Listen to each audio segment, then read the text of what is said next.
ಪೂಜನೀಯ ಸ್ವಾಮೀಜಿಯವರ ಪಾದಾರವಿಂದಗಳಿಗೆ ವಂದಿಸುತ್ತಾ, ಹಿಂದೂ ಆಯೋಜನಾ ಸಮಿತಿಯ ಉಪಾಧ್ಯಕ್ಷರಾದ ಅರುಣ್ರವರೇ ಹಾಗೂ ಎಲ್ಲ ಇಲ್ಲಿಯ ಗ್ರಾಮದ ಸುತ್ತಮುತ್ತ ಗ್ರಾಮದ ಹಿಂದೂ ಬಾಂಧವರೇ, ಗಣ್ಯರೇ, ಊರಿನ ಹಿರಿಯರೇ, ಮಾತೆಯರೇ, ಸುಮಾರು ಒಂದು 15-20 ವರ್ಷದ ಹಿಂದೆ ಬೆಂಗಳೂರಿನ IISc ವಿದ್ಯಾರ್ಥಿಯೊಬ್ಬ ಹೆಚ್ಚುವರಿ ವಿದ್ಯಾಭ್ಯಾಸಕ್ಕೋಸ್ಕರ ಲಂಡನ್ಗೆ ಹೋಗಿದ್ದ. ಅಂದ್ರೆ ಅವನಿಗೊಬ್ಬ ಕ್ಲಾಸ್ಮೇಟ್ ರೂಮ್ಮೇಟ್ ಆಗಿದ್ದ. ರೂಮ್ಮೇಟ್ ಹೇಳ್ದ, ಇಲ್ಲೇ ಒಂದು ಹತ್ತಿರದ ಹಳ್ಳಿಯಲ್ಲಿ ಸರ್ಕಾರಿ ಶಾಲೆ ನೋಡ್ಲಿಕ್ಕೆ ಹೋಗೋ ಬಾ, ಸಾವಿರಾರು ಜನ ಟೂರಿಸ್ಟ್ಗಳು ವಿದ್ಯಾರ್ಥಿಗಳು ಅದನ್ನ ನೋಡ್ಲಿಕ್ಕೆ ಬರ್ತಾರೆ, ಅಂದ್ರೆ ಅಲ್ಲಿಗೆ ಹೋಗೋ ಬಾ ಅಂತ ಹೇಳ್ತಾರೆ. ನಮ್ಮೂರಿನ ಹಳ್ಳಿಯ ಸರ್ಕಾರಿ ಶಾಲೆಯ ಬಣ್ಣ ಇಲ್ಲದ, ಗೋಡೆಯ ಬಾಗಿಲುಗಳಿಲ್ಲದ ಶಾಲೆ ನೋಡಿದವನಿಗೆ ಸರ್ಕಾರಿ ಶಾಲೆ ಏನು ಅಷ್ಟೊಂದು ವಿಶೇಷ ಅಂತ ಅನ್ನಿಸ್ತದೆ. ಆ ಸ್ನೇಹಿತನ ಒತ್ತಾಯಕ್ಕೆ ಅವನು ಹೋಗ್ತಾನೆ.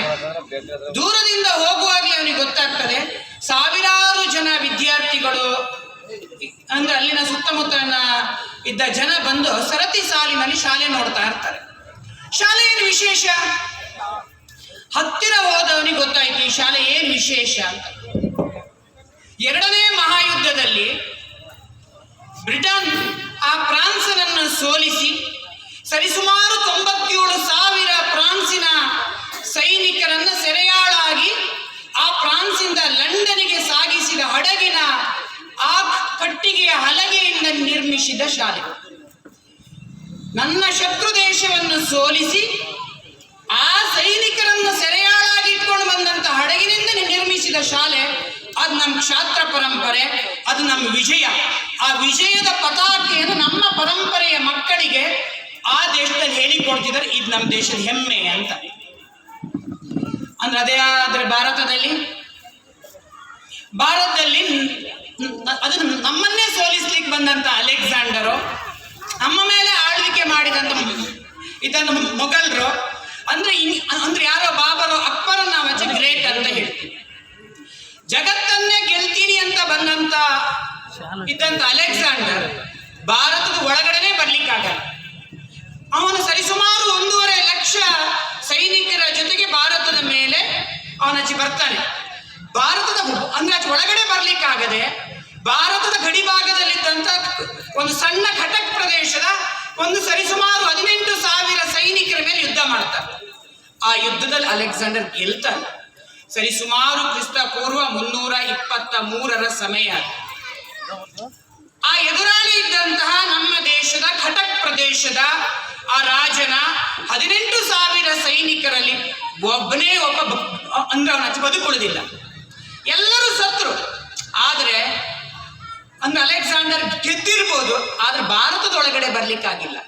ಜಂಗಬಲ ಹುಡುಗಿ ಹೋಗಿರುವುದು ಹಿಂದೂ ಸೈನಿಕರದಲ್ಲ, ಅಲೆಕ್ಸಾಂಡರ್ನ ಸೈನಿಕರು. 1.5 ಲಕ್ಷ ಸೈನಿಕರು ಇದ್ರು, 18,000 ಎದುರಾಳಿ ಸೈನಿಕರು ಸತ್ರು. ಅಲೆಕ್ಸಾಂಡರ್ನ ಸೈನಿಕರು ಹೆದರ್ಕೊಳ್ತಾರೆ. ಯಾಕೆ ಹೆದರ್ಕೊಳ್ತಾರೆ? ಕೊನೆಗೆ ಉಳಿದಂತಹ 8 ಜನ ಸೈನಿಕರು ಅಲೆಕ್ಸಾಂಡರ್ನ 1.5 ಲಕ್ಷ ಸೈನಿಕರ ವಿರುದ್ಧ ಯುದ್ಧ ಮಾಡ್ತಾರೆ.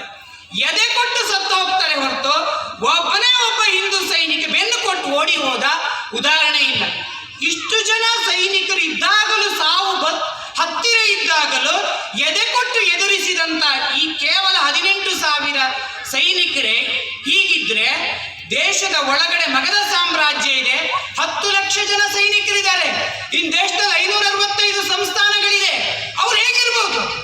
ಆ ಸೈನಿಕರ ಮಾನಸಿಕತೆ ಹುಡುಗಿ ಹೋಯ್ತು.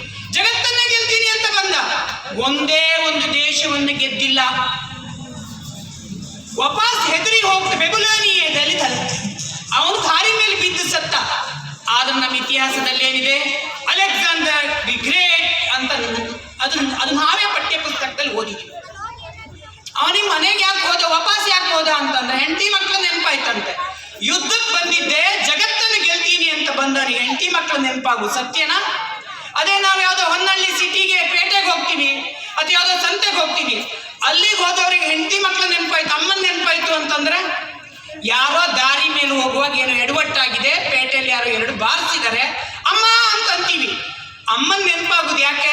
ಯಾರೋ 2 ಬಾರಿಸಿದ್ರು ಮಾತ್ರ. ಭಾರತದ ಸೈನಿಕರು ಅಲೆಕ್ಸಾಂಡರ್ ಬಾರಿಸಿದ್ದಾರೆ, ಆಗ ನೆನಪಾಯ್ತು ಅಂದ್ರೆ ಅವ್ನ ಹೆಂಡತಿ ಮಕ್ಕಳು ನೆನಪಾಯ್ತು. ಭಾರತದ ಒಳಗಡೆ ಬಂದಿಲ್ಲ. ಎಂದು ಬಾರದ ಎಂದು ಗೆಲ್ಲದ ಅಲೆಕ್ಸಾಂಡರ್ನ ಭಾರತದ ಪಠ್ಯ ಪುಸ್ತಕದಲ್ಲಿ ಅಲೆಕ್ಸಾಂಡರ್ ದಿ ಗ್ರೇಟ್.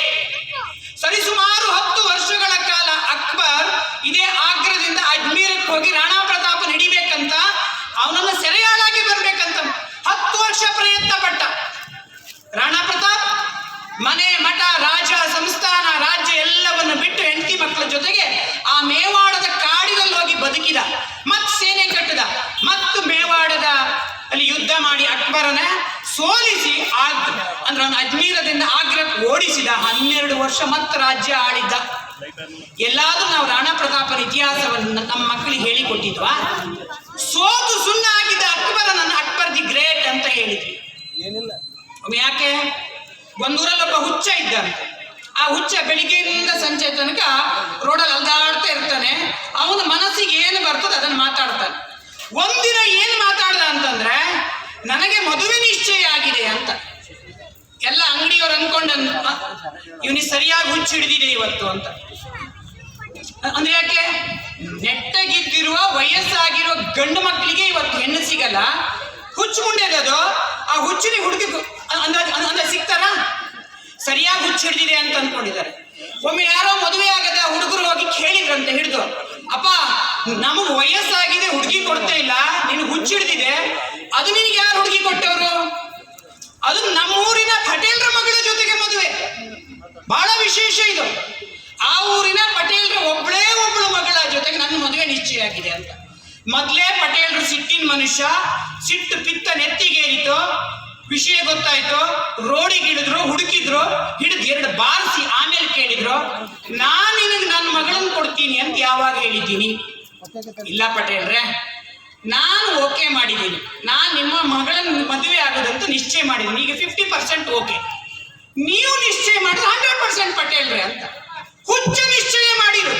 ಈ ದೇಶದ ಇತಿಹಾಸವನ್ನು ಬರೆದ ಮೆಕಾಲೆ ಮಾನಸಿಕತೆಯ, ಇಂಗ್ಲಿಷ್ ಮಾನಸಿಕತೆಯ, ಕಮ್ಯುನಿಸ್ಟ್ ಮಾನಸಿಕತೆ ಇತಿಹಾಸಕಾರರು ನಮ್ಮ ದೇಶವನ್ನು ಅತ್ಯಂತ ಕೀಳವಾಗಿ ಹಾವಾಡಿಗರ ದೇಶ ಅನ್ನುವ, ಎಂದೂ ಉದ್ಧಾರ ಆಗದ ದೇಶ ಅನ್ನುವ ಮಾನಸಿಕತೆಯ ಇತಿಹಾಸವನ್ನು ನಮ್ಮ ಮಕ್ಕಳಿಗೆ ಹೇಳಿಕೊಡುವ ಹಾಗೆ ಮಾಡಿದ್ರು.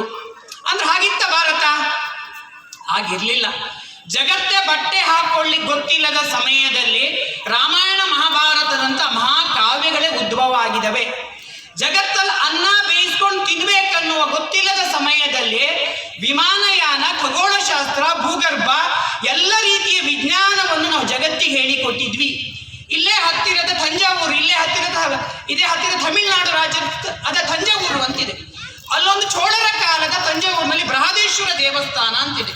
ಸರಿಸುಮಾರು 893ರಿಂದ ರಾಜರಾಜೇಂದ್ರ ಚೋಳ ಅದನ್ನು ಕಟ್ಲಿಕ್ಕೆ ಆರಂಭ ಮಾಡ್ದ. ಅವನ ಮಗ ರಾಜೇಂದ್ರ ಚೋಳ ಅವನ ಕ್ರಿಸ್ತಶಕ 927ರಲ್ಲಿ ಅದನ್ನು ಮುಗಿಸಿದ್ದ. ಸರಿಸುಮಾರು ಒಂದು 29-30 ವರ್ಷಗಳ ಕಾಲ ಒಂದು ಅಂದಾಜು 85-90 ಎಕರೆಯಷ್ಟು ಅಗಲದ ದೇವಸ್ಥಾನ. ಆ ದೇವಸ್ಥಾನದ ವಿಶೇಷ ಏನು ಕೇಳಿದ್ರೆ, ಅತ್ಯಂತ ದೊಡ್ಡ ಶಿವಲಿಂಗ, 232 ಅಡಿ ಎತ್ತರದ ಗೋಪುರ. ಆ ಗೋಪುರದ ಮೇಲೆ ಸರಿಸುಮಾರು 80,000 ಕೆಜಿ ತೂಕ ಇರುವ 80 ಟನ್ ತೂಕ ಇರುವ ಕಳಶವನ್ನಿಟ್ಟಿದ್ದಾರೆ. ಹೆಚ್ಚಿನವ್ರು ಹೋಗಿರ್ಬೋದು. ಸರಿಸುಮಾರು 1100 ವರ್ಷದ ಹಿಂದೆ ಆ ನಿರ್ಮಾಣ ಮಾಡಿರುವ ದೇವಸ್ಥಾನ ಇವತ್ತಿಗೂ ಒಂದು ಸಣ್ಣ ರೀತಿ ಬಿರುಕು ಬಂದಿಲ್ಲ. ಅತ್ಯಂತ ಸಬಲ ಸದೃಢವಾಗಿದೆ ಆ ದೇವಸ್ಥಾನ. 232 ಅಡಿ ಎತ್ತರದ ಮೇಲೆ 80,000 ಕೆಜಿಯ ಕಲಶವನ್ನು ಹೇಗಿಟ್ಟಿದ್ದಾರೆ? ಇಂದಿನ ಯಾವ ಕ್ರೇನ್ ಬಳಸಿದ್ರು ಅಷ್ಟು ತೂಕದ ಇದನ್ನು ಇಡ್ಲಿಕ್ಕೆ ಸಾಧ್ಯ ಇಲ್ಲ. ಅಂದ್ರೆ ಆವತ್ತಿನ ನಮ್ಮ ಹಿಂದೂ ಜನಾಂಗದವರು ಎಷ್ಟು ಬುದ್ಧಿವಂತರು. ಅದರ ವಿರುದ್ಧ ದಿಕ್ಕಿನಲ್ಲಿ 6 ಕಿಲೋಮೀಟರ್ ವರೆಗೆ 232 ಅಡಿ ಎತ್ತರದ ಗೋಪುರದಿಂದ ಭೂಮಿಯ ಮಟ್ಟಕ್ಕೆ 6 ಕಿಲೋಮೀಟರ್ ವರೆಗೆ ಅಲ್ಲಿ ಮರಳಿನ ದಿಮ್ಮೆಯನ್ನು ಮಾಡಿ, ಅದರ ವಿರುದ್ಧ ದಿಕ್ಕಿನಲ್ಲಿ ಆ ಮರಳಿನ ದಿಮ್ಮೆಯ ಮೇಲೆ ಹಗ್ಗ ಹಾಕಿ ತಂದು ಎಳೆದಿಟ್ಟಿದ್ದಾರೆ. ಅತ್ಯಂತ ವೈಜ್ಞಾನಿಕವಾಗಿರುವ ದೇಶ. ಶಿಲ್ಪಕಲೆ, ಕಲೆ ಎಲ್ಲ ರೀತಿಯಲ್ಲೂ ಸಾಧನೆ ಮಾಡಿದ ದೇಶ. ಅಷ್ಟೆಲ್ಲ ಇತ್ತು ಈ ದೇಶ ಹೀಗೆ ಯಾಕಾಯ್ತು? ಅತ್ಯಂತ ಸಬಲ ಇತ್ತು, ಅತ್ಯಂತ ಎಲ್ಲ ರೀತಿ ವಿಜ್ಞಾನದಲ್ಲಿ ಮುಂದುವರೆದಿತ್ತು.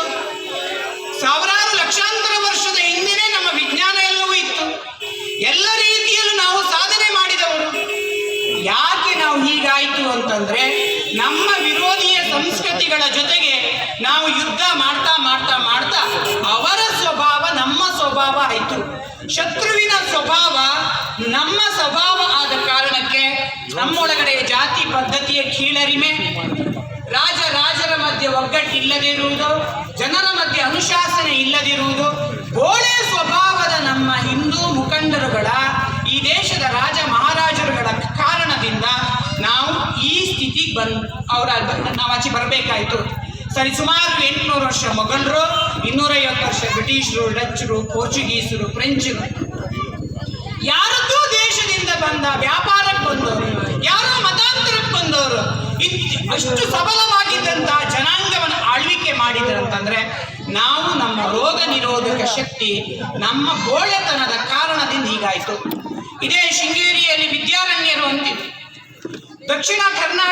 ದಕ್ಷಿಣ ಭಾರತದ ಮೇಲೆ ಮೊಘಲರ ದಾಳಿಯಾದಾಗ ಶೃಂಗೇರಿಯ ವಿದ್ಯಾರಣ್ಯರು ಈಗ ಶಾಸ್ತ್ರ ಓದುವ ಸಮಯ ಅಲ್ಲ, ಶಸ್ತ್ರ ಹಿಡಿಯುವ ಸಮಯ ಅಂತೇಳಿ ಮಠದಿಂದ ಹೊರಗಡೆ ಬಂದು ತನ್ನ ಅಂದ್ರೆ ಅವರ ಸಹಾಯಕರಾಗಿದ್ದಂಥ ಸಾಯಣ ದೇವರ ಮುಖಾಂತರ ಮಠದಲ್ಲಿದ್ದಂಥ ಖಜಾನೆಯ ಹಣವನ್ನೇ ಹೊರಗೆ ತಂದು ಈಗ ತಾನೇ ಮತಾಂತರ ಆಗಿದ್ದ ಕುರುಬ ಸಮಾಜಕ್ಕೆ ಸೇರಿದಂಥ ಹಕ್ಕಬುಕ್ಕರನ್ನು ಮರಳಿ ಮಾತ್ರ ಧರ್ಮಕ್ಕೆ ತಂದು ಇದೇ ಹತ್ತಿರದ ಕಿಷ್ಕಿಂಧೆಯ ಹನುಮಂತ ಹುಟ್ಟಿದ್ದ ಊರಿನ ಅಲ್ಲಿ ಹತ್ತಿರ ಇರುವ ಆನೆಗುಂದಿಯ ಹಂಪಿಯ ಹತ್ತಿರ ಒಂದು ವಿಜಯನಗರ ಸಾಮ್ರಾಜ್ಯವನ್ನು ಸ್ಥಾಪನೆ ಮಾಡ್ತಾರೆ. ಎಂಥ ವಿಜಯನಗರ ಸಾಮ್ರಾಜ್ಯ? ಇವತ್ತಿನ ಕರ್ನಾಟಕ, ಆಂಧ್ರ, ತಮಿಳುನಾಡಿನ ಕೆಲವು ಭಾಗದ ಮೇಲೆ ಇರುವ ಹೆಚ್ಚಿನ ದೇವಸ್ಥಾನಗಳು, ನಾವು ಪೂಜೆ ಮಾಡುವ ತಿರುಪತಿ ವೆಂಕಟರಮಣ ದೇವಸ್ಥಾನ, ನಾವು ಆಚರಣೆ ಮಾಡುವ ನವರಾತ್ರಿ ದಸರಾ ಉತ್ಸವ ಎಲ್ಲವೂ ವಿಜಯನಗರ ಸಾಮ್ರಾಜ್ಯದಲ್ಲಿ. ಒಬ್ಬ ಪೋರ್ಚುಗಲ್ನ ಇತಿಹಾಸಕಾರ ಬಂದಿದ್ದ, ಅವನು ಬರೆದಿಟ್ಟಿದ್ದಾನೆ. ಅಂದ್ರೆ ಏನ್ ಬರೆದಿಟ್ಟಿದ್ದಾನೆ? ರೋಮ್ ಸಾಮ್ರಾಜ್ಯ ಅವತ್ತು ಅತ್ಯಂತ ವೈಭವದ ದೇಶ, ರೋಮಗಿಂತೂ ಮೀರಿಸುವಂತೆ, ನನ್ನ ಕಣ್ಣು ಎಂದು ನೋಡಿಲ್ಲ, ನನ್ನ ಕಿವಿ ಎಂದು ಕೇಳಿಲ್ಲ ಅಂತಹ ವಿಜಯನಗರ ಸಾಮ್ರಾಜ್ಯ. ಚಿನ್ನವನ್ನು ಮಾರ್ಕೆಟ್ ಅಲ್ಲಿ ರೋಡಲ್ಲಿ ಇಟ್ಕೊಂಡು ಮಾರಾಟ ಮಾಡ್ತಿದ್ರಂತ ಅಂತ ಹೇಳಿದ್ರೆ ಅವತ್ತು ದರೋಡೆಕೋರು ಅವತ್ತು ಈ ರೀತಿ ಕಳ್ಳತನ ಆಗಲ್ಲ ಅಂತಲ್ಲ, ಅವತ್ತು ಕಳ್ಳರು ಇದ್ರು, ಎಲ್ಲೇ ಇದ್ರು. ಆ ಕಳ್ಳರಿಗೂ ಚಿನ್ನ ಕದಿಲಿಕ್ಕೆ ಧೈರ್ಯ ಇಲ್ಲ ಅಂತ ಸುರಕ್ಷಿತವಾಗಿದ್ದಂತ. ಇವತ್ತು 1-1.5 kg ಚಿನ್ನ ಯಾವ್ದಾದ್ರು ಚಿನ್ನದ ಅಂಗಡಿಯಲ್ಲಿದ್ರೆ 10 ಬೆಳಗ 10 ಕೀ ಹಾಕಿ ಸೈರನ್ ಹಾಕಿ ಇಟ್ಟಿರ್ತೀವಿ. ಆದ್ರೂ ಅಲ್ಲಿ ಅಂದ್ರೆ ಅಲ್ಲಿ ಬಂದು ಅಲ್ಲಿ ದರೋಡೆ ಮಾಡ್ಕೊಂಡು ಹೋಗ್ತಾರೆ. ಆಮೇಲೆ ಪೊಲೀಸ್ನವ್ರು ಹೋಗ್ತಾರೆ. ಪೊಲೀಸ್ನವ್ರಿಗೆ ಗೊತ್ತಿರ್ತಾರೆ ಯಾರು ಕಳ್ಳರು ಅಂತ, ಪಾಪಕ್ಕ ಅವರಿಗೂ ವ್ಯವಹಾರ ಆಗ್ಬೇಕಲ್ಲ. ಹೀಗಿರುವ ವ್ಯವಸ್ಥೆ ಇವತ್ತು. ಅಂದ್ರೆ ವಿಜಯನಗರ ಸಾಮ್ರಾಜ್ಯ ಹೇಗಿತ್ತು? 250-300 ವರ್ಷಗಳ ಕಾಲ ಹೇಗೆ ಬಾಳಿತ್ತದು ಅಂತ. ವಿಜಯನಗರ ಸಾಮ್ರಾಜ್ಯದ ಕೊನೆಯ ದೊರೆ ಅಳಿಯ ರಾಮರಾಯ ಶ್ರೀಕೃಷ್ಣ ದೇವರಾಯನ ನಂತರ ಪಟ್ಟಕ್ಕೆ ಬರ್ತಾನೆ. ಆ ಪಟ್ಟಕ್ಕೆ ಬಂದ ಕೂಡಲೇ ಎಲ್ಲ ಮಂತ್ರಿಗಳು, ಹಿಂದಿನ ಮಂತ್ರಿಮಂಡಲದಲ್ಲಿದ್ದ ಮಂತ್ರಿಗಳು, ಸೇನಾಧಿಪತಿಗಳು ಬಂದು ಹೇಳ್ತಾರೆ, ರಾಜ, ಈ ಸಾಮ್ರಾಜ್ಯ ಕಟ್ಟಿರುವುದು ಮುಸಲ್ಮಾನರ ವಿರುದ್ಧ, ಮುಸಲ್ಮಾನರ ರಕ್ಷಣೆಗೋಸ್ಕರ, ಮುಸಲ್ಮಾನರಿಂದ ರಕ್ಷಣೆಗೊಳಪಟ್ಟ ಹಿಂದೂ ಸಮಾಜವನ್ನು ನಾವು ಮುಸಲ್ಮಾನರನ್ನು ಆಯಾ ಕಟ್ಟಿನಲ್ಲಿ ಇಟ್ಕೊಳ್ಬೇಡಿ, ಸೈನಿಕರು ಮಾಡಬೇಡಿ ಅಂತಲ್ಲ, ಒಂದು ಕಣ್ ಜಾಗೃತಿ ಇರಲಿ ಅಂತ ಹೇಳ್ತಾರೆ. ಅವನು ಇವತ್ತಿನ ಸೆಕ್ಯುಲರ್ ಹಿಂದೂಗಳಿದ್ದಾಗೆ ಅವತ್ತಿನ ಸೆಕ್ಯುಲರ್ ಹಿಂದೂ ರಾಜ ಅಳಿಯ ರಾಮರಾಯ ಅವನ ಹಾಗಲ್ಲ ಇಲ್ಲಪ್ಪ. ಇವತ್ತು ನಾವು ಹೇಳ್ತೀವಲ್ಲ, ಅವನ ಆಚೆ ಮನೆ ಅಕ್ಕೋಲ, ಪಕ್ಕದ ಮನೆ ರಶೀದ, ದೂರದ ನಯಾಜ, ಇಫ್ತಿಯಾಜ, ಅವರೆಲ್ಲ ಒಳ್ಳೆ ಮುಸಲ್ಮಾನ್ರೆ. ಒಮ್ಮೆ ಯಾಕೆ ಒಳ್ಳೆ ಮುಸಲ್ಮಾನರು? ನಮಗೆ ಅವ್ರು ಬಿರಿಯಾನಿ ತಿನ್ಲಿಕ್ಕೆ ಹರಿತಾರಲ್ಲ, ಹೋಗ್ಬೇಕಲ್ಲ ಹಿಂದೂಗಳಿಗೆ, ಅದಕ್ಕೋಸ್ಕರ ಒಳ್ಳೆ ಮುಸಲ್ಮಾನ್. ಯಾವುದೋ ದೂರದ ಕಾಶ್ಮೀರದ ರಿಯಾಜೋ, ಮಲಿಕ್ಕೋ, ಯಾವುದೋ ಭಟ್ಕಳದ ನಬಿಯಾಜೋ, ಇಂಥವ್ರು ಮಾತ್ರ ಭಯೋತ್ಪಾದಕರು, ಇಂಥವ್ರಲ್ಲ ಅಂತ ಹೇಳಿದ್ರು. ರಾಜನ ವಿರುದ್ಧ ಮಾತಾಡ್ಲಿಕ್ಕೆ ಮಂತ್ರಿಗಳಿಗೆ ಧೈರ್ಯ ಇರಲಿಲ್ಲ. 1565ರ ಬಿಜಾಪುರದ ತಾಳಿಕೋಟೆಯ ರಕ್ಕಸ ತಂಗಡಿ ಯುದ್ಧದಲ್ಲಿ ಇದೇ ಬಿಜಾಪುರದ ಸುಲ್ತಾನರು, ಬಹುಮಾನಿ ಸುಲ್ತಾನರು, ಗೋಲ್ಕೊಂಡ ಸುಲ್ತಾನರು, ಹೈದರಾಬಾದಿನ ನಿಜಾಮರು ಎಲ್ಲರೂ ಸೇರಿ ವಿಜಯನಗರ ಸಾಮ್ರಾಜ್ಯದ ಮೇಲೆ ದಾಳಿ ಮಾಡ್ಲಿಕ್ಕೆ ಬರ್ತಾರೆ. ವಿಜಯನಗರ ಸಾಮ್ರಾಜ್ಯವನ್ನು ಗೆಲ್ಲಲಿಕ್ಕಾಗಲ್ಲ, ಸೋಲಿಸ್ಲಿಕ್ಕೂ ಆಗಲ್ಲ. ಆಗ ಅನ್ನಿಸ್ತು, ಈ ಕಡೆ ಇದ್ದಂತ ಮುಸಲ್ಮಾನರ ಸೇನೆಯಲ್ಲಿದ್ದಂತ ಎಲ್ಲ ಮುಲ್ಲಗಳಿಗೆ ಅನ್ನಿಸ್ತು, ವಿಜಯನಗರ ಸಾಮ್ರಾಜ್ಯವನ್ನು ಗೆಲ್ಲಲಿಕ್ಕಾಗಲ್ಲ. ರಾತ್ರಿ ಈ ಕಡೆ ಇದ್ದ ಮುಲ್ಲಗಳು ಅಳಿಯ ರಾಮರಾಯನ ಸೇನೆಯಲ್ಲಿದ್ದಂತ ಮಲಗಿದಂತ ಸೈನಿಕರನ್ನು ಎಬ್ಬಿಸಿ, ನಿಮಗೆ ಈ ದೇಶದ ನೆಲ, ಭೂಮಿ, ಜಲ ಮುಖ್ಯ ಅಲ್ಲ, ಇಲ್ಲಿಯ ಸಂಸ್ಕೃತಿ ವಿಜಯನಗರ ಸಾಮ್ರಾಜ್ಯ ಮುಖ್ಯ ಅಲ್ಲ, ನಿಮಗೆ ಮೆಕ್ಕಾ ಮದೀನಾ ಮುಖ್ಯ ಅಂತೇಳಿ ಮತೀಯ ಅಫೀಮನ್ನು ಅಳಿಯ ರಾಮರಾಯನಲ್ಲಿದ್ದಂತ ಮುಸಲ್ಮಾನ ಸೈನಿಕರ ತಲೆ ಒಳಗಡೆ ಒಳಗಡೆ ಇಣುಕಿಸಿದ್ರು. ಇನ್ನೇನು ವಿಜಯನಗರ ಸಾಮ್ರಾಜ್ಯ ಅಳಿಯ ರಾಮರಾಯನ ಸೇನೆ 5 ಮುಸಲ್ಮಾನ್ ಸೇನೆ ಮೇಲೆ ದಾಳಿ ಹೋಗ್ತಾ ಇದೆ. ಗೆಲ್ಬೇಕನ್ನುವಾಗ ಒಳ್ಳೆ ಮುಸಲ್ಮಾನ್ರು ಅಂತ ಹೇಳಿದ್ರಲ್ಲ, ಅವರೇ ಅವರ ಜೊತೆಗಿದ್ದಂತಹ ಸೈನಿಕರು ಅಳಿಯ ರಾಮರಾಯನ ರುಂಡವನ್ನು ಅಲ್ಲಿ ಕತ್ತರಿಸ್ತಾರೆ. ಇಡೀ ವಿಜಯನಗರ ಸಾಮ್ರಾಜ್ಯ ಹಾಳು ಹಂಪಿ ಆಗ್ತದೆ. ಅಷ್ಟು ಮಾತ್ರ ಅಲ್ಲ, ಅಲ್ಲಿದ್ದಂಥ ಚಿನ್ನ ವಜ್ರ ವೈಡೂರ್ಯಗಳನ್ನ ಅಲ್ಲಿಯ ಪಾಳೆಗಾರರ ಸಾಮಾಂತರ ಹೊತ್ಕೊಂಡು ಓಡ್ತಾರೆ. ಹಳ್ಳಿಯಲ್ಲಿ ಒಂದು ಅಜ್ಜಿ ಅಂದ್ರೆ ಹೇಳ್ತಾರೆ, ಒಂದು ಹಾಡು ಹೇಳ್ತಾರೆ, ಅಂದ್ರೆ ಆನೆ ಬಂತೊಂದು ಆನೆ ನಮ್ಮೂರಾನೆ ಅಂತ. ಗಾದೆ ಮಾತು ಹಳ್ಳಿ ಅಜ್ಜಿ ಕತೆ ಅಲ್ಲ. 1965ರಲ್ಲಿ ಆ ರಕ್ಕಸದ ಅಂಗಡಿಯಿಂದ ಹಂಪಿಗೆ ಹೋಗಿ ಹೊತ್ಕೊಂಡು ಆನೆ ಮೇಲೆ ಹೊತ್ಕೊಂಡು ಹೋದ್ರು. ಹಾಗೆ ಮೈಸೂರಿನ ಶ್ರೀರಂಗಪಟ್ಟಣಕ್ಕೆ ಹೋಯ್ತು. ಹೀಗೆ ಅಲ್ಲಿದ್ದಂಥ ಸಂಪತ್ತು ಖನಿಜಗಳೆಲ್ಲ ಹೋದವು. ಇವತ್ತಿಗೂ ಹಾಳು ಹಂಪಿ ಆಯಿತು. ಇಡೀ ವಿಜಯನಗರ ಸಾಮ್ರಾಜ್ಯ ಮಣ್ಣು ಪಾಲಾಗಿ ಹೋಯಿತು. ಯಾರ ಕಾರಣ?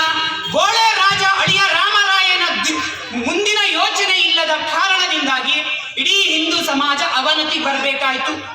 1757ರಲ್ಲಿ ಬ್ರಿಟನ್ನ ಗವರ್ನರ್ ಆಗಿ ಬಂದಂತ ರಾಬರ್ಟ್ ಕ್ಲೈವ್ ಇದೇ ನಮ್ಮ ದೇಶದ ಸಿರಾಜುದ್ದೌಲನನ್ನು ಸೋಲಿಸಿ 1757ರಲ್ಲಿ ಬಂಗಾಳದ ಕಲ್ಕತ್ತಾದ ಸಿಟಿಯಲ್ಲೊಂದು ಕೇವಲ 104 ಬ್ರಿಟಿಷ್ ಸೈನಿಕರ ಜೊತೆಗೆ ಒಂದು ರೂಟ್ ಮಾರ್ಚ್ ಮಾಡ್ತಾರೆ. ಎಷ್ಟು ಜನ? ಕೇವಲ 104 ಜನರ 3 ಅಡ್ಡ ಸಾಲಿನ 35 ಉದ್ದ ಸಾಲಿನ ರೂಟ್ ಮಾರ್ಚ್. 25,000ಕ್ಕಿಂತ ಹೆಚ್ಚು ಹಿಂದೂಗಳು ನೋಡ್ತಾ ಇದ್ದಾರೆ. ಏನಿದು? ಒಟ್ಟಿಗೆ ಹೆಜ್ಜೆ ಹಾಕೊಂಡು ಹೋಗ್ತಾರಲ್ಲ. ಇವತ್ತು RSSನವರು ಪೊಲೀಸ್ನವರು ರೂಟ್ ಮಾರ್ಚ್ ಮಾಡ್ತಾರೆ. ಮೊಟ್ಟ ಮೊದಲ ರೂಟ್ ಮಾರ್ಚ್ ಆಗಿ 1757 ರಾಬರ್ಟ್ ಕ್ಲೈವ್ ಹಿಂದೂಗಳ ಮೇಲೆ, ನಮ್ಮ ರಾಜರ ಮೇಲೇನೆ ಸೋಲಿಸಿ ನಮ್ಮನ್ನು ಗುಲಾಮರನ್ನಾಗಿ ಮಾಡಿ ಬ್ರಿಟನ್ ವಿಜಯ ಪತಾಕೆ ಹಾರಿಸಿದೆ ಅನ್ನುವ ಸಾಮಾನ್ಯ ಜ್ಞಾನ ಇಲ್ಲದ ಹಿಂದೂಗಳ ಕಾರಣಕ್ಕೋಸ್ಕರ ಬ್ರಿಟನ್ನ ಇತಿಹಾಸಕಾರ ಬ್ರಿಟನ್ ಗೆಜೆಟೇರಿಯನ್ ಅಲ್ಲಿ ಇರುವಂತೆಯೇ ಅವನಾಚೆ ಬರೆದಿಟ್ಟಿದ್ದಾನೆ. ಅಲ್ಲಿರುವ ಹಿಂದೂಗಳು ಮೂತ್ರ ಮಾಡಿದ್ರೆ, ಉಚ್ಚೆ ಮಾಡಿದ್ರೆ, ಆ ಉಚ್ಚೆ ನೀರು ಚರಂಡಿಯಲ್ಲಿ ಬಂದು ಆ ಕೇವಲ ಇದ್ದಂತ ಜನರ ಅಲ್ಲಿ ಬ್ರಿಟಿಷ್ ಸೈನಿಕರು ಕೊಚ್ಕೊಂಡು ಹೋಗ್ತಿದ್ರು ಅಂತ. ಅವ್ರ ಮೇಲೆ ಎಗರಿ ಬೀಳುದು ಬೇಡ, ಉಚ್ಚೆ ಮಾಡಿದ್ರು ಸರ್. ಅವ್ರು ನಮ್ಮನ್ನೇ ಸೋಲಿಸಿದ್ದಾರೆ, ಅದು ನಾವು ಅವ್ರ ಅಡಿಯಾಳಾಗಿದ್ದೀವಿ ಅನ್ನುವ ಕಾಮನ್ ಸೆನ್ಸ್ ಇಲ್ಲದ ಬೋಳೆ ಹಿಂದೂಗಳು ಇವತ್ತಿಗೆ ಈ ವರ್ಷಕ್ಕೆ ಸರಿಯಾಗಿ 1000 ವರ್ಷದ ಹಿಂದೆ 1026ರಲ್ಲಿ ಸೋಮನಾಥ ಮಂದಿರವನ್ನು ಮಹಮ್ಮದ್ ಗಜನಿ ದಾಳಿ ಮಾಡ್ತಾನೆ. ಅದನ್ನ ಸರ್ವನಾಶ ಮಾಡ್ತಾನೆ. ಆ ಕ್ರಿಸ್ತಪೂರ್ವ 997ರಿಂದ 29 ವರ್ಷಗಳ ಸತತ ಪ್ರಯತ್ನ, 17 ಬಾರಿ ದಾಳಿ ಮಾಡಿದ್ರು. ಸೋಮನಾಥ ಮಂದಿರದ ಒಳಗಡೆ ಬರ್ಲಿಕ್ಕಾಗಲ್ಲ. ಅತ್ಯಂತ ಭದ್ರವಾಗಿದ್ದಂಥ ಕೋಟೆ, ಒಳ ಹೂರಣಗಳು ಗೊತ್ತಾಗಿಲ್ಲ ಅವನಿಗೆ. 16 ಬಾರಿ ಪ್ರಯತ್ನ ಮಾಡಿದ್ರು, ಅವನಿಗೆ ಆಗಿಲ್ಲ. ಅಲ್ಲಿರುವ ಅರ್ಚಕರ 2 ಪೌಳಿಯ ಗಲಾಟೆ. 6 ತಿಂಗಳಾದ ನಂತರ ಇನ್ನೊಂದು ಪಂಗಡ ಕೊಡಬೇಕಿತ್ತು, ಅವ್ರಿಗೆ ಸಿಕ್ಕಿಲ್ಲ ಅನ್ನುವ ಕಾರಣಕ್ಕೆ ತಾನೇ ಪೂಜೆ ಮಾಡುವ ಸೋಮನಾಥನ ಮೇಲೆ ಅದೇ ಅರ್ಚಕರು ಮಹಮ್ಮದ್ ಗಜನಿಯ ಜೊತೆ ಸೇರಿ ದರೋಡೆ ಮಾಡಿಸ್ತಾರೆ. ಇಡೀ ಸೋಮನಾಥ ಭಗ್ನ ಸೋಮನಾಥ ಆಗ್ತಾನೆ. ಆನೆ ಮೇಲೆ, ಕುದುರೆ ಮೇಲೆ ಹೊತ್ಕೊಂಡು ಹೋಗ್ತಾರೆ. ಜಗತ್ತಿನ ಅತಿ ದೊಡ್ಡ ದರೋಡೆ ಏನಾದರೂ ಇವತ್ತಿಗೂ ಇದ್ರೆ ಅದು ಸೋಮನಾಥ ಮಂದಿರದ ಮೇಲೆ. ಈ ವರ್ಷಕ್ಕೆ 1000 ವರ್ಷ ಆಯ್ತು. ಸರ್ದಾರ್ ಪಟೇಲ್ರು ಗೃಹ ಮಂತ್ರಿ ಆದ್ಮೇಲೆ ಮತ್ತೆ ಅದನ್ನು ಜೀರ್ಣೋದ್ಧಾರ ಮಾಡಿ ನಮ್ಮ ಹಿಂದೂಗಳಿಗೆ ಪೂಜೆಗೆ ಅವಕಾಶ ಕೊಡ್ತಾರೆ. ಮತ್ತು ತಲೆ ಎತ್ತಿ ನಿಂತಿರ್ಬೋದು. 1000 ವರ್ಷ ಅವಿನಾಶಿ ಸೋಮನಾಥ, ವಿನಾಶಿ ಸೋಮನಾಥ ಆದಲ್ಲ. ಅದಕ್ಕೆ ಬೋಳೆ ಅರ್ಚಕರ ಕಾರಣ. ಗಾಂಧೀಜಿ, ಸುಖದೇವ್, ರಾಜ್ಗುರು, ಭಗತ್ ಸಿಂಗ್ ಸ್ವತಂತ್ರ ಹೋರಾಟಕ್ಕೋಸ್ಕರ ಧುಮುಕಿದ ಕಾರಣಕ್ಕೆ ಅವರಿಗೆ ಬ್ರಿಟನ್ ಸರ್ಕಾರ ಗಲ್ಲು ವಿಧಿಸಿದೆ. ನಾವು ಸಹಿ ಅಭಿಯಾನ ಮಾಡ್ತಾ ಇದೀವಿ, ನೀವೇನಾದ್ರೂ ಈ ಸಹಿ ಅಭಿಯಾನಕ್ಕೆ ಸಹಿ ಹಾಕಿದ್ರೆ ಜೀವಾವಧಿ ಶಿಕ್ಷೆಗೆ ಬರ್ತದೆ, ನೀವೊಂದು ಸಹಿ ಹಾಕಿ ಗಾಂಧೀಜಿ ಅಂತ ಹೇಳಿದ್ರೆ ದಾರಿ ತಪ್ಪಿದ ಯುವಕರು ಅಂತ ಹೇಳ್ತಾರೆ. ಗಾಂಧೀಜಿ ಮಕ್ಕಳು ರೋಡಲ್ಲಿ ಬಿಸೋಗಿಲ್ವೇನೋ? ಅವ್ರೇನಾದ್ರು ಮನೆಗೋ ಸಮಾಜಕ್ಕೋ ಗ್ರಾಮಕ್ಕೋ ಉದ್ಧಾರ ಆಗಿದ್ರೇನೋ? ಅವ್ರ ಮಕ್ಕಳು ದಾರಿ ತಪ್ಪಿದ್ರು, ಅದು ಗೊತ್ತಾಗಿಲ್ಲ. ದೇಶಕ್ಕೋಸ್ಕರ ಹೋರಾಟ ಮಾಡಿದ ಕ್ರಾಂತಿಕಾರಿಗಳನ್ನ ಇದೇ ಸ್ವತಂತ್ರ ಹೋರಾಟದ ಕಾಂಗ್ರೆಸ್ಸಿನ ಮುಖಂಡರು ಏನ್ ಹೇಳಿದ್ರು? ದಾರಿ ತಪ್ಪಿದ ಯುವಕರು ಅಂತ ಹೇಳಿದ್ರು. ದಾರಿ ತಪ್ಪಿದ ಯುವಕರು ಅಂತ ಹೇಳಿದಕ್ಕೋಸ್ಕರ ಆ 90 ವರ್ಷ ಬೇಕಾಯ್ತು ನಮಗೆ ಆ ಸ್ವತಂತ್ರ ಬರಲಿಕ್ಕೋಸ್ಕರ. ಹೀಗೆ ಅವತ್ತಿನ ಈ ದೇಶದ ನೇತೃತ್ವ ವಹಿಸಿದಂತ ಹೆಚ್ಚಿನ ರಾಜರು, ಕಾಂಗ್ರೆಸ್ಸಿನ ಮುಖಂಡರು ಬೋಳೆ ಸ್ವಭಾವದವರು. ನಾಯಿ ಬಾಲವನ್ನು ಅಲ್ಲಾಡಿಸಬೇಕು. ನಾಯಿ ಬಾಲವನ್ನು ಅಲ್ಲಾಡಿಸಿದ್ರೆ ಅದು ನಾಯಿಯ ತಾಕತ್ತು, ನಾಯಿ ಶಕ್ತಿ ಇದೆ, ಅದಕ್ಕೋಸ್ಕರ ಬಾಲವನ್ನು ಅಲ್ಲಾಡಿಸ್ತದೆ. ಬಾಲವೇ ನಾಯಿಯನ್ನು ಅಲ್ಲಾಡಿಸಿದ್ರೆ ಬಾಲ ತಾಕತ್ತಲ್ಲ, ಹೀಗೆ ಹಿಂದೂ ಸಮಾಜ ವೀಕ್ ಆಗಿರುವುದು ಇನ್ಯಾರೋ ಹೊರಗಡೆಯಿಂದ ಬಂದ ಪರಕೀಯ ಯಾವುದೋ ಮತಗಳಿಂದಲ್ಲ, ಅವ್ರ ತಾಕತ್ತಲ್ಲ, ಹಿಂದೂಗಳ ವೀಕ್ನೆಸ್ ಇಂದ, ಹಿಂದೂಗಳ ದುರ್ಬಲತೆಯಿಂದ, ಹಿಂದೂಗಳ ಮುಖಂಡರುಗಳ ಬೋಳೆತನದಿಂದ ಈ ಸಮಸ್ಯೆ ಬಂದ ಕಾರಣಕ್ಕೆ 1925ರಲ್ಲಿ ಈ ದೇಶಕ್ಕೆ ಸಮರ್ಥ ಸದೃಢ ಸಮಾಜ, ಈ ದೇಶದ ವಾರಸುದಾರರು ಹಿಂದೂಗಳು, ಈ ದೇಶಕ್ಕೆ ಒಂದು ಸುಸಂಘಟಿತವಾದಂಥ ಹಿಂದೂ ಸಮಾಜ ನಿರ್ಮಾಣ ಮಾಡಬೇಕು. ಅದು ಯಾವುದೋ ಭಾಷಣದಿಂದ ಆಗಲ್ಲ, ಯಾವುದೋ ಘೋಷಣೆಯಿಂದ ಆಗಲ್ಲ, ಸಮಾಜವನ್ನು ವ್ಯಕ್ತಿ ನಿರ್ಮಾಣದ ಮುಖಾಂತರ ಸಮಾಜ ನಿರ್ಮಾಣ ಮಾಡಬೇಕಂತ ಹೊರಟಿದ್ದು. ಆ ಸಮಾಜ ನಿರ್ಮಾಣ ಮಾಡುವ ಕೆಲಸಕ್ಕೆ ಈ ವರ್ಷಕ್ಕೆ 100 ವರ್ಷ ಆಗ್ತದೆ. 1925ರ ವಿಜಯದಶಮಿಯಂದು ರಾಷ್ಟ್ರೀಯ ಸ್ವಯಂ ಸೇವಕ ಸಂಘ ಒಮ್ಮೆ ಆರಂಭ ಆಗ್ತದೆ. ಅವತ್ತಿಂದ ಇವತ್ತಿನವರೆಗೆ ನನ್ನನ್ನು ಬೇಕು, ನನ್ನ ನಾಯಿ ಅಂತ ಕರೀರಿ, ಹತ್ತೆ ಅಂತ ಕರೀರಿ, ನನ್ನನ್ನು ಹಿಂದೂ ಅಂತ ಹೇಳಬೇಡಿ ಅಂತ ಹೇಳಿದ ಈ ದೇಶದ ಮೊದಲ ಪ್ರಧಾನ ಮಂತ್ರಿಯಿಂದ ಹಿಡಿದು ನಾನೊಬ್ಬ ಹಿಂದೂ ರಾಷ್ಟ್ರೀಯವಾಗಿ ನಾನು ಬದುಕಿದ್ರೆ ಈ ದೇಶಕ್ಕೆ, ನಾನು ಬದುಕಿದ್ರೆ ಈ ಹಿಂದುತ್ವಕ್ಕೆ ಅಂತ ಹೇಳಿರುವ ಇವತ್ತಿನ ಪ್ರಧಾನ ಮಂತ್ರಿಯವರೆಗೆ ಈ ದೇಶದ ಮಾನಸಿಕತೆಯನ್ನು ಜಗತ್ತಿನ ಮೇಲೆ ಹಿಂದುತ್ವದ ಇಂಪ್ಯಾಕ್ಟ್ ಆಗುವ ಹಾಗೆ ಮಾಡಿದೆಯಲ್ಲ, ಅದು ರಾಷ್ಟ್ರೀಯ ಸ್ವಯಂ ಸೇವಕ ಸಂಘದ ಸಾಧನೆ. ಯಾವ ಆಧಾರದ ಮೇಲೆ? ಹಿಂದುತ್ವ, ಹಿಂದೂ ಧರ್ಮ, ಹಿಂದೂ ಸಮಾಜ, ಹಿಂದೂ ರಾಷ್ಟ್ರ, ಈ ಆಧಾರದ ಮೇಲೆ ಈ ಸಮಾಜವನ್ನು ಜಾಗೃತ ಮಾಡ್ತಾ ಜಗತ್ತಿನಲ್ಲಿ ಅತಿ ದೊಡ್ಡ ಒಂದು ಶಕ್ತಿಯಾಗಿ, ಸಂಸ್ಕೃತಿಯಾಗಿ ಜಗತ್ತು ನಮ್ಮನ್ನು ಒಪ್ಪುವ ಹಾಗೆ ಮಾಡಿದೆಯಲ್ಲ, ಅದರ ಆಧಾರದ ಮೇಲೆ ಸಂಘಟನೆ ಮಾಡಿರೋದು. ಇವತ್ತು ದೇಶದ ಎಲ್ಲ ಕಡೆಗಳಲ್ಲೂ ಹಿಂದೂ ಸಮಾಜೋತ್ಸವ ಮಾಡ್ತೀವಿ ಮಾತ್ರ ಅಲ್ಲ, ಈ 100 ವರ್ಷದಲ್ಲಿ ಅತ್ಯಂತ ಜಗತ್ತಿನ ಅತಿ ದೊಡ್ಡ ಸಂಘಟನೆಯಾಗಿ ಅತ್ಯಂತ ಸಮಾಜ ಪರಿವರ್ತನೆ ಆ ಕೆಲಸ ಮಾಡುವ ದೃಷ್ಟಿಯಿಂದ ಹಿಂದುತ್ವವೇ ಈ ದೇಶದ ಮೂಲ ಅಸ್ಮಿತೆ. ಇದು ಋಷಿ ಪರಂಪರೆ, ಸನ್ಯಾಸಿ, ಈ ಮೂಲದಿಂದಲೇ ನಮ್ದು ಬಂದಿರುವುದು. ಈ ದೇಶದಲ್ಲಿ ಯಾರ್ಯಾರು ಪ್ರಮುಖರಾಗಿದ್ರು, ಯಾರ್ಯಾರು ವಿಜ್ಞಾನಿಗಳಾಗಿದ್ರು, ಅವರೆಲ್ಲ ಸನ್ಯಾಸಿಗಳ ಋಷಿ ಪರಂಪರೆ. ಈ ರೀತಿಯ ಹಿಂದುತ್ವ ಅನ್ನೋದೊಂದು ಜೀವನ ಪದ್ಧತಿ. 1996ರ ಜೈನ್ ಮೀಸಲಾತಿಯಲ್ಲಿ ಸುಪ್ರೀಂ ಕೋರ್ಟ್ ಹೇಳಿದೆ, ಇದೊಂದು ವೇ ಆಫ್ ಲೈಫ್, ಒಂದು ಜೀವನ ಪದ್ಧತಿ. ಏನದು ಹಿಂದೂ? ಧರ್ಮ ಮತ್ತು ಜಾತಿ, ಮತ, ಪಂಥ, ರಿಲಿಜಿಯನ್ ಇದೆಲ್ಲವೂ ಒಂದೇ ಅಲ್ಲ. ಎಲ್ಲರೂ ಭಾಷಣ ಮಾಡ್ತಾ, ಧರ್ಮ ಮಾಡ್ತಾ, ನಮಗೆ ಜಾತಿ ಬೇಡ, ಮತ ಬೇಡ, ಅದ್ರ ಜೊತೆ ಧರ್ಮನೂ ಬೇಡ ಅಂತ ಹೇಳ್ತಾರೆ. ಧರ್ಮ, ಜಾತಿ, ಮತ, ಪಂಥ ಎಲ್ಲ ಒಂದೇ ಅಲ್ಲ. ರಿಲಿಜಿಯನ್ ಅನ್ನೋದು ಜಗತ್ತಿನ ಹೊರಗಡೆಯ ಮತಗಳು ಇದ್ದಂಥ ರಿಲಿಜಿಯನ್ಗಳು. ಅಲ್ಲಿ ನಿಶ್ಚಿತವಾದ ದೇವರು, ನಿಶ್ಚಿತವಾದ ಗ್ರಂಥ, ನಿಶ್ಚಿತವಾದ ಸಂಪ್ರದಾಯ ಇದೆ. ಆದರೆ ಇದು ಮಾತ್ರ ಸತ್ಯ, ಇನ್ಯಾವುದು ಸತ್ಯ ಅಲ್ಲ ಅಂತ ಹೇಳ್ತಾರೆ. ಅದೇ ಭಾರತದಲ್ಲಿರುವ ಮತಗಳು ಜೈನ, ಸಿಕ್ಕ, ಬೌದ್ಧ, ಇನ್ನು ಬೇರೆ ಬೇರೆ ಮತಗಳಿದ್ದಾವೆ. ಅಲ್ಲಿಯೂ ನಿಶ್ಚಿತ ಸಂಪ್ರದಾಯ, ನಿಶ್ಚಿತ ದೇವರು, ನಿಶ್ಚಿತ ಗ್ರಂಥ ಇದೆ. ಆದರೆ ಇದು ಸತ್ಯ, ಇನ್ಯಾವುದು ಒಳ್ಳೆಯದನ್ನು ಒಪ್ಕೊಳ್ಬಹುದು ಅಂತ ಹೇಳ್ತಾರೆ ಭಾರತೀಯ ಮತಗಳು. ಜಾತಿಗಳು ಗೊತ್ತು, ಯಾವುದು ಪಂಥ, ಶೈವ, ಅಂದಾಜು ವೈಷ್ಣವ, ಅವೆಲ್ಲ ಹಿಂದೂ ಧರ್ಮದ ಭಾಗಗಳು. 10,000-100 ಸಂಪ್ರದಾಯಗಳು ಇಲ್ಲಿ ಮತ ಪಂಥಗಳಿವೆ. ಆದರೆ ಧರ್ಮಕ್ಕೆ ನಿಶ್ಚಿತ ದೇವರಿಲ್ಲ, ನಿಶ್ಚಿತ ಗ್ರಂಥ ಇಲ್ಲ, ನಿಶ್ಚಿತವಾದ ಸಂಪ್ರದಾಯನೂ ಇಲ್ಲ.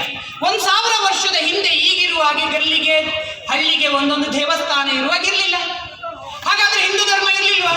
ಇವತ್ತಿಗಿಂತ ಒಳ್ಳೆಯದಿತ್ತು. ಹಾಗಾದ್ರೆ ಯಾವಾಗ ಮನುಷ್ಯನ ಬೌದ್ಧಿಕ ಮತ್ತು ಆಧ್ಯಾತ್ಮಿಕ ಮಟ್ಟ ಎತ್ತರದಲ್ಲಿತ್ತೋ, ಅವನ ಒಳಗಡೆ ದೇವರನ್ನು ನೋಡುವ ಶಕ್ತಿ ಅವನಿಗಿತ್ತೋ, ಅವತ್ತು ದೇವಸ್ಥಾನದ ಅವಶ್ಯಕತೆ ಇರಲಿಲ್ಲ. ಯಾವಾಗ ಬೌದ್ಧಿಕ ಆಧ್ಯಾತ್ಮಿಕ ಮಟ್ಟ ಮನುಷ್ಯಂದು ಕ್ಷೀಣಿಸ್ತೋ, ಆಗ ನಮ್ಮ ಋಷಿಮುನಿಗಳು, ಸನ್ಯಾಸಿಗಳು, ಧಾರ್ಮಿಕ ಮುಖಂಡರುಗಳು ದೇವಸ್ಥಾನ, ವಿಗ್ರಹ, ಪೂಜಾ ಪದ್ಧತಿಗಳನ್ನು ಶುರು ಮಾಡಿದರು. ಇನ್ನೊಂದು 1,500-200 ವರ್ಷದ ನಂತರ ಮನುಷ್ಯನ ಬೌದ್ಧಿಕ ಮತ್ತು ಆಧ್ಯಾತ್ಮಿಕ ಮಟ್ಟ ಎತ್ತರಿಸಿದ ಮೇಲೆ ಅವನ ಒಳಗಡೆ ಅವನು ದೇವರನ್ನು ನೋಡುವ ಶಕ್ತಿ ಬಂದರೆ ಈಗ ಇರುವ ಹಾಗೆ ದೇವಸ್ಥಾನಗಳು ಇಲ್ಲದೆ ಇರಬಹುದು, ಆದರೆ ಹಿಂದುತ್ವ ಇದ್ದೇ ಇರ್ತದೆ. ಹಾಗಾಗಿ ನಿಶ್ಚಿತ ಸಂಪ್ರದಾಯ ಇಲ್ಲ. ಅದೇ ನಿಶ್ಚಿತ ಅದೇ ದೇವರಿದ್ದಾನ? ನಿಶ್ಚಿತ ದೇವರು ಇಲ್ಲ. ಯಾರೋ ಒಂದು ಕಾಲದಲ್ಲಿ ಒಬ್ಬರು ಸನ್ಯಾಸಿ ಹತ್ರ ಹೋಗಿ ಕೇಳಿದ್ರಂತೆ, ಎಷ್ಟು ದೇವರು ಸ್ವಾಮಿ, ಯಾವ ದೇವರಿಗೆ ನಾನು ಪೂಜೆ ಮಾಡಲಿ? ಆಗ ಆ ಸನ್ಯಾಸಿಗಳು ಹೇಳಿದ್ರಂತೆ, ಆಗ ಈ ದೇಶದಲ್ಲಿ 33 ಕೋಟಿ ಹಿಂದೂಗಳಿದ್ರಂತೆ. ಅವ್ರು 33 ಕೋಟಿ ದೇವರು. ಪ್ರತಿಯೊಬ್ಬ ಮನುಷ್ಯ ಆತ್ಮ ಪರಮಾತ್ಮನ ಜೊತೆಗೆ ಸಂಧಿಯಾಗುವ ಆ ಕರ್ಮದ ಕೆಲಸ ಏನು ಮಾಡ್ತಾರೆ ಅವರೆಲ್ಲರೂ ದೇವರೇ ಆಗೋದು. ಹಾಗಾಗಿ 33 ಕೋಟಿ ದೇವರು ಅಂತ ನಿಶ್ಚಿತ ದೇವರೂ ಇಲ್ಲ. ಅದನ್ನು ಇವರಿಗೆ ಹಿಂದೂಗಳ ನಿಶ್ಚಿತವಾದ ಒಂದು ಗ್ರಂಥ ಇದೆಯಾ? ನಿಶ್ಚಿತವಾದ ಗ್ರಂಥನೂ ಇಲ್ಲ. ಅದು ನಮ್ಮ ಮನಸ್ಸಲ್ಲಿ ಬರ್ಬೋದು. ನಮಗೆ ಭಗವದ್ಗೀತೆ ನಿಶ್ಚಿತವಾದ ಗ್ರಂಥ ಅಲ್ವೇ ಅಲ್ಲ. ಭಗವದ್ಗೀತೆಯ ಜೊತೆಗೆ ಮಹಾಭಾರತದಂತಹ ಜಗತ್ತಿನ ಅತ್ಯಂತ ಶ್ರೇಷ್ಠ ಕಾವ್ಯ, ಅವರು ವೇದವ್ಯಾಸರು ಹೇಳಿದರು, ನಾನೇನು ಬರ್ದಿದ್ದೀನಿ ಇದರಲ್ಲಿರುವ ಒಳ್ಳೆಯದು ಇದಕ್ಕಿಂತ ಒಳ್ಳೆ ಜಗತ್ತಿನಲ್ಲಿ ಇನ್ಯಾವುದೂ ಇಲ್ಲ, ಇದಕ್ಕಿಂತ ಕೆಟ್ಟದ್ದು ಮುಂದೆ ಜಗತ್ತಿನಲ್ಲಿ ಆಗಲ್ಲ, ಜಗತ್ತಿನಲ್ಲಿ ಆಗದೇ ಇರುವುದು ಇದರಲ್ಲಿ ಇರ್ಬೋದು, ಒಳ್ಳೆದು ಇನ್ನೆಂದು ಇಲ್ಲಿರುವುದು ಇದಕ್ಕಿಂತ ಒಳ್ಳೇದು ಯಾವುದೂ ಆಗಲ್ಲ, ಇಲ್ಲಿರುವುದಕ್ಕಿಂತ ಯಾವುದು ಅತಿ ಕೆಟ್ಟದ್ದು ಆಗಲ್ಲ, ಎಲ್ಲವೂ ಮಹಾಭಾರತದೊಳಗಿತ್ತು. ಅಂತಹ ಒಂದು ಜೀವನವನ್ನು ಹೇಗೆ ನಿರ್ವಹಿಸಬೇಕನ್ನುವ ಮಹಾಕಾವ್ಯ. ಹಾಗಾಗಿ ಮಹಾಭಾರತನೇ ಅಂತಿಮನ, ಅದು ಅಂತಿಮ ಅಲ್ಲ. ಅದಕ್ಕಿಂತ ಲಕ್ಷಾಂತರ ವರ್ಷದ ಹಿಂದೆ ರಾಮಾಯಣ ನಡೆದಿದೆ. ರಾಮಾಯಣದ ಅಂತಿಮನ ಸಾಧ್ಯನೇ ಇಲ್ಲ. ರಾಮನ ಅಪ್ಪ ದಶರಥ ಹಾರ್ಟ್ ಅಟ್ಯಾಕ್ ಆಗಿ ಬಿದ್ದಿದ್ದಾನೆ. ಜಗತ್ತಿನ ಮೊಟ್ಟ ಮೊದಲ ಹಾರ್ಟ್ ಅಟ್ಯಾಕ್ ಆಗಿ ಬಿದ್ದಿರೋದು ಅದೇ ದಶರಥ. ಹಾರ್ಟ್ ಅಟ್ಯಾಕ್ ಆಗ್ತದಂತ ಗೊತ್ತಾಗಿದ್ದೆ ನಮ್ಗೆ ಆವಾಗ. ಮಗ ಅಪ್ಪ ಹಾರ್ಟ್ ಅಟ್ಯಾಕ್ ಆಗಿ ಬಿದ್ದಿದ್ದಾನೆ, ಅಪ್ಪನ ಹತ್ರ ಹೋಗ್ಬೇಕಿದ್ರೆ ಯಾರು ಹಾರ್ಟ್ ಅಟ್ಯಾಕ್ ಆಗಿ ಬೀಳಲು ಕಾರಣವಾಗಿದ್ಲೋ ತನ್ನ ಮಲತಾಯಿ ಕೈಗೆ ಆಕೆ ತನ್ನ ಹೊಟ್ಟೆಯಲ್ಲಿ ಹುಟ್ಟಿದಂತ ಅದು ಮಗ ಭರತನ ಪಟ್ಟ ಸಿಗ್ಬೇಕಂತ ಹೇಳಿದ್ಲು. ಆಕೆ ಭರತನ ಪಟ್ಟ ಹಾಕ್ಬೇಕಂತ ಆಸೆ ಇದೆ, ರಾಮನ ಹತ್ರ ಹೇಳೋ ಧೈರ್ಯ ಇಲ್ಲ. ರಾಮನ ಮೇಲೆ ಗೌರವ ಭಯ ಭಕ್ತಿ ಎರಡು. ರಾಮ ಬರ್ತಿದ್ದಾನಂತ ಗೊತ್ತಾಯ್ತು, ಸೀದಾ ರಾಮ ಕೈಗೆ ಹತ್ರ ಹೋಗಿ, ಸ್ವಂತ ತಾಯಿ ಅಲ್ಲ, ರಾಮ ಬರ್ತಾನೆ ಹೆದರ್ಕೊಂಡು, ಅವನು ಬೈತಾನೋ ಹೊಡಿತಾನೋ. ರಾಮ ಬಂದವನು ಕ್ಷಮಿಸಮ್ಮ ಅಂತ ಹೇಳ್ತಾನೆ. ಈಕೆಗೆ ಬಾಯಿಯೇ ಹೊರಡ್ತಾ ಇಲ್ಲ, ಶಬ್ದವೇ ಬರ್ತಾ ಇಲ್ಲ. ಮತ್ತೆ ಮುಂದುವರಿಸಿ ರಾಮ ಹೇಳ್ತಾನೆ, ಅಮ್ಮ ನನ್ನ ಕ್ಷಮಿಸು, ನಾನಿನ ಮಗ. ಒಬ್ಬ ಮಗನಿಗೆ ತನ್ನ ತನ್ನ ತನ್ನ ತಾಯಿಯಲ್ಲಿ ಮನಸ್ಸಿನಲ್ಲಿರುವ ಆಸೆಯನ್ನು ಈಡೇರಿಸಲಾಗದ ಮಗ ನಾನೆಂತ ಮಗ ಅಮ್ಮ, ಅಮ್ಮ ನನ್ನ ಕ್ಷಮಿಸು, ನಾನಿನ ಆಸೆಯಂತೆ 14 ವರ್ಷ ವನವಾಸಕ್ಕೆ ಹೋಗ್ತೀನಿ ಅಂತ. ತನ್ನ ಮಲತಾಯಿಯನ್ನು ತಾಯಿಯ ಎತ್ತರಕ್ಕೆ ಎತ್ತರಿಸಿದ ರಾಮ ಸಾಮಾನ್ಯ ಮನುಷ್ಯನ ಬುದ್ಧಿ ಮಟ್ಟ ಅಷ್ಟು ಬರಬೇಕಿದ್ರೆ ಸ್ವಂತ ತಾಯಿಯಲ್ಲ, ಲಕ್ಷಾಂತರ ವರ್ಷದ ಹಿಂದೆ ಒಂದು ನಾಗರಿಕತೆ ಸಂಸ್ಕೃತಿಯಾಗಿ ಬೌದ್ಧಿಕ ಮಟ್ಟ ಸಮಾಜದಲ್ಲೇ ಇರುವ ಕಾರಣ ರಾಮನಿಗೆ ಆ ಯೋಚನೆ ಬಂದಿದೆ. ಹಾಗಾಗಿ ರಾಮಾಯಣನೂ ಅಂತಿಮ ಅಲ್ಲ. ಹಾಗಾದ್ರೆ ಏನು? ಎಲ್ಲ ಗ್ರಂಥಗಳು ಹಿಂದೂ ಧರ್ಮಕ್ಕೆ ಪೂರಕ ಗ್ರಂಥಗಳೇ ಹೊರತು ಇದೇ ಅಂತಿಮ ಗ್ರಂಥ, ಆಕಾರ ಗ್ರಂಥಗಳು. ಹಾಗಾಗಿ ನಿಶ್ಚಿತ ಗ್ರಂಥನೂ ಇಲ್ಲ. ಇದ್ಯಾವುದೋ ಪೂಜಾ ಪದ್ಧತಿ ಮತ ಪಂಥಗಳಿಗೆ ಸೀಮಿತ ಆಗಿರುವುದಲ್ಲ. ಹಾಗಾದ್ರೆ ಏನು ಇದು ಧರ್ಮ ಅಂತಂದ್ರೆ? ಒಂದು ವೇ ಆಫ್ ಲೈಫ್, ಒಂದು ಜೀವನ ಪದ್ಧತಿ. ನಾನು ನನ್ನ ಮನೆಯಲ್ಲಿ ಅಮ್ಮನ ಜೊತೆಗೆ ಹೇಗಿರ್ಬೇಕು ಅನ್ನೋದಕ್ಕೆ ಮಾತ್ರ ಧರ್ಮ, ಅಪ್ಪನ ಜೊತೆಗೆ ಹೇಗಿರ್ಬೇಕು ಅನ್ನೋದಕ್ಕೆ ಪಿತೃಧರ್ಮ. ನಾನು ಮನೆಯಲ್ಲಿ ಏನು ಆಹಾರ ತಿನ್ನಬೇಕು ತಿನ್ನಬಾರ್ದು ಅನ್ನೋದಕ್ಕೆ ಆಹಾರ ಧರ್ಮ, ಮನೆಯಲ್ಲಿ ಹೇಗಿರ್ಬೇಕು ಅನ್ನೋದಕ್ಕೆ ಕುಟುಂಬ ಧರ್ಮ, ಸಮಾಜದ ಹೊರಗಡೆ ಹೇಗಿರ್ಬೇಕು ಅನ್ನೋದಕ್ಕೆ ಸಮಾಜ ಧರ್ಮ. ಅದೇ ನನ್ನ ಮತ್ತು ಪ್ರಕೃತಿಯ ಮಧ್ಯೆ ಪ್ರಕೃತಿ ಇರುವುದು ಸ್ವಂತ ಭೋಗಿಸ್ಲಿಕ್ಕಲ್ಲ, ಅದರ ಜೊತೆಗೆ ನಾನು ಹೆಜ್ಜೆ ಹಾಕಿ ಅದರ ಜೊತೆಗೆ ಜೀವನ ಮಾಡಬೇಕು. ಇಡೀ ಪ್ರಕೃತಿ ಮುಂದಿನ ಜನಾಂಗಕ್ಕೂ ಇರಬೇಕು ಅಂತ ಯೋಚನೆ ಮಾಡುವ ಪ್ರಕೃತಿ ಧರ್ಮ. ಅದೇ ಊರಿನಲ್ಲಿ ರಾಜಧರ್ಮ, ಪ್ರಜಾಧರ್ಮ, ಅದೇ ಪೊಲೀಸ್ ಧರ್ಮ ಅಂತಿದೆ. ಏನದು? ಯಾರೋ ಇನ್ಫ್ಲುಯೆನ್ಸ್ ಮಾಡಿದಾಗ ಅವ್ರ ಕಡೆಗೆ ವಾಲೋದಲ್ಲ, ಯಾರೋ ಶಕ್ತಿ ಇದ್ದವ್ರ ಕಡೆಗೆ ವಾಲೋದಲ್ಲ, ಯಾರೋ ಹಿಂದೂ ಸಮಾಜೋತ್ಸವ ಮಾಡ್ತಿದ್ವಿ ಅಂತಂದ್ರೆ ಪರ್ಮಿಷನ್ ಕೊಡಲ್ಲ, ನಮ್ಗೆ ಆಗಲ್ಲ ಅಂತ ಅನ್ನೋದಲ್ಲ. ಅದೇ ಕುವೆಂಪು ರಾಮಾಯಣದಲ್ಲಿ ಅವರೊಂದು ಒಂದು ಒಂದು ಒಂದು ಒಂದು ಒಂದು ಸನ್ನಿವೇಶವನ್ನು ಹೇಳ್ತಾರೆ. ಇನ್ನೇನು ಯುದ್ಧ ಆರಂಭ ಆಗಬೇಕು, ಸಾವಿರಾರು ಲಕ್ಷಾಂತರ ಜನ ಸೈನಿಕರು ರಾಮನ ಪರವಾಗಿ ಬಂದಿದ್ದಾನೆ. ಅದನ್ನು ನೋಡಿದಂತೆ ವಿಭೀಷಣಗೆ ಅನ್ನಿಸ್ತದೆ, ರಾಮ ಒಬ್ಬಳು ಸೀತೆಗೋಸ್ಕರ ನಾವು ಇಷ್ಟೊಂದು ಸಾವಿರಾರು ಲಕ್ಷಾಂತರ ಜನ ಸಾಮಾನ್ಯ ಹಿಂದೂಗಳು ಬಂದಿದ್ದಾರೆ, ಅವರೆಲ್ಲ ಇದರಲ್ಲಿ ಸಾಯ್ಬೇಕಲ್ಲ, ಒಮ್ಮೆ ರಾಮ ಇದು ಬೇಕಾ ಅಂತ. ರಾಮನಿಗೆ ಇವನಿಗೆ ಉತ್ತರ ಹೇಳಿದ್ರೆ ಗೊತ್ತಾಗಲ್ಲ ಅಂತೇಳಿ ಬಾ ಅಂತೇಳಿ ಇಬ್ಬರು ಮಾರು ವೇಷದಲ್ಲಿ ಸೇನೆಯ ಎಲ್ಲ ಸೈನಿಕರು ಆ ರಣರಂಗದಲ್ಲಿ ಎಲ್ಲ ಬಂದು ಸೇರಿದ್ದಾರೆ. ಹೋಗಿ ವಿಚಾರಿಸ್ತಾರೆ, ಒಬ್ರು ಸನ್ಯಾಸಿಯ ರೂಪದಲ್ಲಿ ಹೋಗಿ ವಿಚಾರಿಸ್ತಾರೆ. ಅಲ್ಲ, ನೀವು ಮನೆಯಲ್ಲೆಲ್ಲ ಮಕ್ಕಳು ಮನೆಯಲ್ಲಿದ್ದಾರಾ ಅಂತ ಮೊದಲ ಪ್ರಶ್ನೆ ರಾಮ. ಮಕ್ಕಳು ದೊಡ್ಡವರಾಗಿದ್ರೆ ಯುದ್ಧ ಮಾಡುವ ಸಾಮರ್ಥ್ಯ ಇದ್ರೆ ಅವರು ಬರ್ತಿದ್ರು ಇಲ್ಲಿ. ಅಲ್ಲ, ನೀವೆಲ್ಲ ಯುದ್ಧಕ್ಕೆ ಬಂದಿದ್ರಲ್ಲ, ಎಲ್ಲರಿಗೆ ಹಾನಿ ಆಗಲ್ವಾ, ಸಾವು ಬರಲ್ವಾ? ಇಲ್ಲಿ ನೋಡು ಸನ್ಯಾಸಿಗಳೇ, ಅವ್ರು ರಾಮನಿಗೆ ಹೇಳ್ತಿದ್ದಾರೆ, ನಾವು ಯುದ್ಧಕ್ಕೆ ಬಂದಿದ್ದು ರಾಮನಿಗೋಸ್ಕರ ಅಂತ ಅಲ್ಲ. ರಾಮನ ಹೆಂಡತಿ ಸೀತೆಯನ್ನೇ ಅಪಹರಿಸಿ, ಅದು ಮೌಲ್ಯ. ಹೆಣ್ಣು ಅನ್ನೋದು ಮೌಲ್ಯ, ಸೀತೆ ಅನ್ನೋದು ಮೌಲ್ಯ, ಈ ದೇಶದ ಒಂದು ಅಸ್ಮಿತೆ. ರಾಮನ ಹೆಂಡತಿ ಸೀತೆಯನ್ನೇ ರಾವಣ ಅಪಹರಿಸಿದಾನೆ ಅಂತಂದ್ರೆ ಇನ್ನು ನಮ್ಮಂತಹ ಸಾಮಾನ್ಯ ಜನರ ಹೆಂಡತಿ ಮಕ್ಕಳನ್ನ ರಾವಣ ಬಿಡ್ತಾನ? ಇವತ್ತೇನಾದ್ರು ನಾವು ಯಾಮಾರಿದ್ರೆ ಆ ಗತಿ ನಮಗೂ ಬರ್ತದೆ, ಈ ರಾಕ್ಷಸ ಪ್ರವೃತ್ತಿ ಮುಂದುವರಿತದೆ. ಅದಕ್ಕೋಸ್ಕರ ನಾವು ಬಂದಿದ್ವಿ ಅಂತ ವಿಭೀಷಣನಿಗೆ ಅರ್ಥ ಆಗ್ತದೆ. ಇದು ಪೊಲೀಸ್